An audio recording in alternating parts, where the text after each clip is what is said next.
Con mucho gusto de saludarte a ti y a toda la gente que nos escucha. Qué bien, a ver, platícanos, ¿cuál es el tema que vas a abordar? Traigo un tema muy interesante, muy importante, un tema que ha estado circulando por las redes sociales, pero no lo suficiente, no lo que debiera, un tema que nos debe interesar a todos, y es que en últimas fechas hemos visto circular por distintos medios información que tiene que ver con la mala práctica de algunos médicos que desempeñan su actividad en el sector público de la salud en nuestro país. Hago énfasis en que son exclusivamente trabajadores de la salud en el ramo público y no en la asistencia privada, porque esto evidencia la intención de exhibir a unos mientras beneficias a otros. Pero ¿con qué objetivo se haría eso?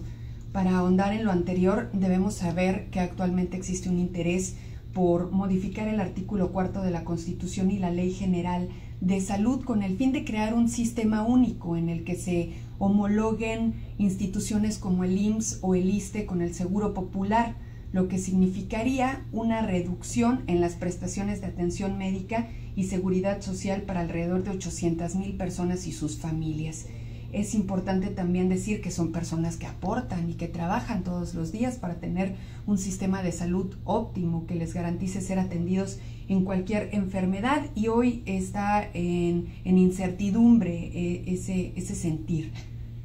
Con la unificación de las instituciones de salud pudiéramos pensar que la atención médica se verá fortalecida, y esto puede ser cierto siempre y cuando el padecimiento que presente el paciente se encuentre dentro de una acotada lista que contempla la reforma, pues ya no se atenderán de manera gratuita enfermedades crónicas como la diabetes, el cáncer, padecimientos que requieran diálisis, hipertensión arterial, etc. Los medicamentos, así como las cirugías, ahora tendrán un costo, por ejemplo, mientras las medicinas ahora solo se otorgarán cuando sean enfermedades dentro de un cuadro muy básico como dolores de cabeza, diarrea, gripa. Lo demás se va a vender.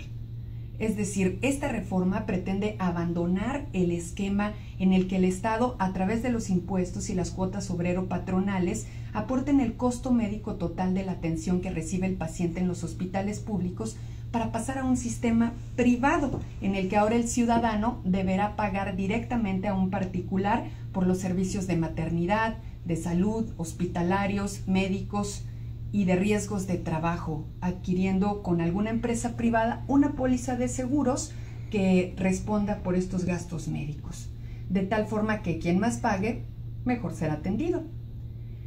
Es importante también decir que en el tema laboral repercute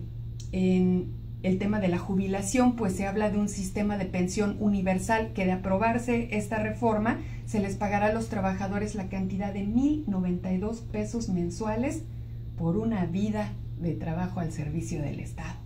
Para quien tiene los recursos económicos para pagar consultas médicas privadas, o al menos sea inmune de enfermedades crónicas que terminan despojándolo a uno del patrimonio familiar con los pagos a hospitales, la reforma no debería importarle mucho. Ahora, que si usted que me escucha es de las personas que trabaja 8 horas diarias o a veces más para llevar el sustento a su casa todos los días, o es derechohabiente de estos sistemas, o no tiene asistencia médica, o trabaja en el ramo médico, esto debería de interesarle y mucho. Se lo digo porque en este proyecto de ley citado claramente se están plasmando políticas que urgen de la atención del pueblo mexicano. No se distraigan en las redes sociales maldiciendo doctores por sus prácticas clínicas, creyendo que ellos son la causa de las deficiencias del actual sistema de salud, que ha sido saqueado sistemáticamente desde que existe y que aún así cuenta con una de las más completas prestaciones de servicios de salud y de seguridad social en América Latina. Ciertamente habría que revisar las deficiencias de las instituciones de salud de nuestro país, pero debería hacerse para beneficio de las mismas y de sus usuarios, por supuesto, para dotarlas de más hospitales, de equipo para cirugías, medicamento de todo tipo, así como personal capaz y suficiente para atender a los trabajadores de nuestro país. México quiere ver reformas donde se modifiquen el fondo de pensiones vitalicias a los expresidentes de la República y a los magistrados federales, que se les asignen sueldos de profesionistas a los legisladores del país, siempre y cuando lo sean, claro. Y bueno, también nos gustaría tener, por supuesto, leyes incluyentes, donde los sectores de la sociedad tengamos las mismas oportunidades de crecer en nuestra calidad de vida, nunca de verla disminuida. Analice, comparta, comente, platique, difunda esta información y de esta forma participe de manera consciente en los destinos de este país. Este es mi comentario, Alejandro. Muy interesante, bastante interesante.